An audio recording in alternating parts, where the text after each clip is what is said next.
field. A lot of riders. I remember watching this elimination. It felt like one of the longer races we watched all weekend just because we had to work our way through this big field. Still lots of laps to go, but you can tell here there's already a lot of energy, a lot of speed in the group in the early laps at 11 to go in the scratch. One of the favorites in the group there near the front for Midwest Evo, that's that David Jackson Clary in the yellow with the white helmet, has been very active in this field throughout the weekend. It looks to be a rider from Mad Track now taking over the front. I believe that's Cameron Coleman. Either that or it's Cassius Adamas, one of those two, coming to the front.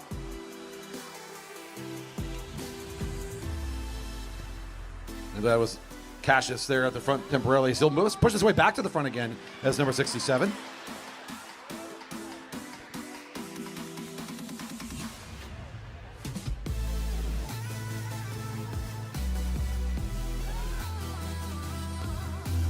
A lot of movement here up the track in turn two. Some riders kind of staying down low. That's Team Epic now coming to the front.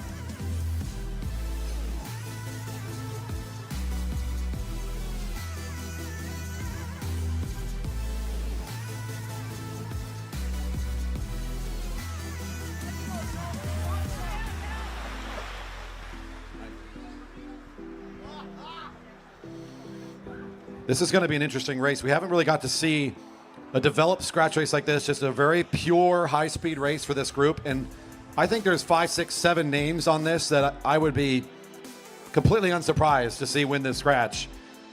I think a very large portion in a field of this size, more than what we've seen maybe in the last couple of races, it's going to be positioning. It's going to be about finding the right line, finding the wheel, timing that last lap. Obviously, in these first laps, we're keeping it safe and we're keeping it fast here in this large group.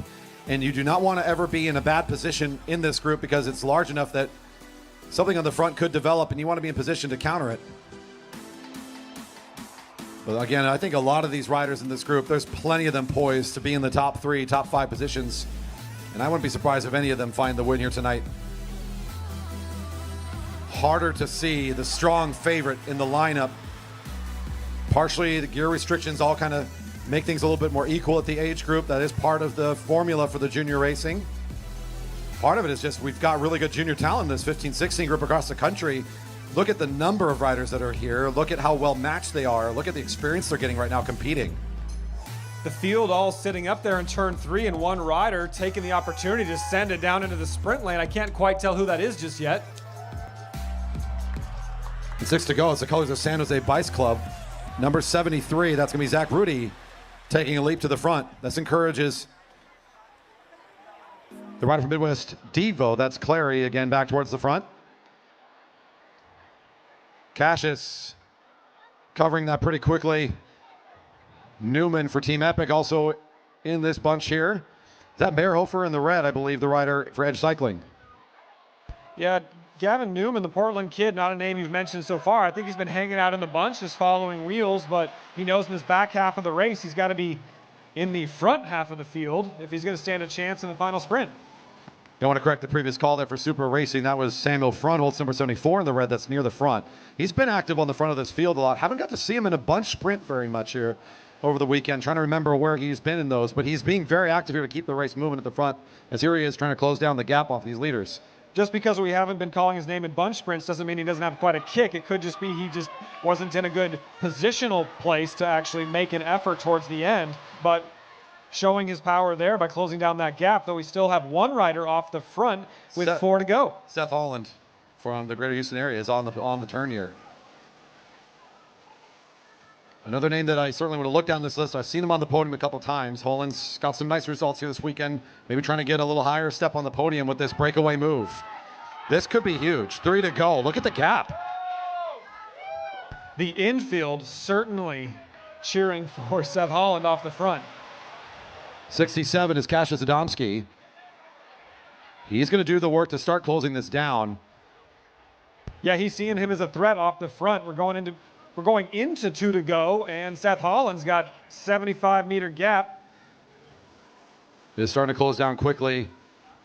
Hitting the home straight, seeing 2 to go. Holland's looking down between the legs, trying to see if he can see any bikes.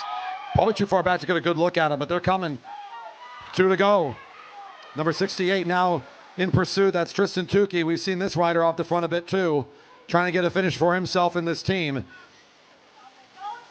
Oh, this is going to be interesting. The catch is going to be timed pretty well. I don't think your rider out of Houston is going to be out in front for much longer. The riders are feeling it too. They know he's right there. Cash is starting to come to the front now. Here comes the final lap. The big finish coming up for the scratch race. This huge field. Holland's feeling the pain. Here comes the catch. Number 67, Cash is sitting up high. Jackson down in the sprinter's lane, still in the action here. Newman a couple wheels back. Here comes the speed down the back straight. Who's going to take the first jump? Just look at Clary Jackson there on the front, just starting to push the pedals a little bit harder. He's going to start taking it for Midwest Evo. Good acceleration into turn 3. Here comes the rest of the field trying to follow on the acceleration. Midwest Evo trying to do it one more time. Midwest Evo's got one here once again. A big one for number 55. He's feeling himself on that one. David Jack.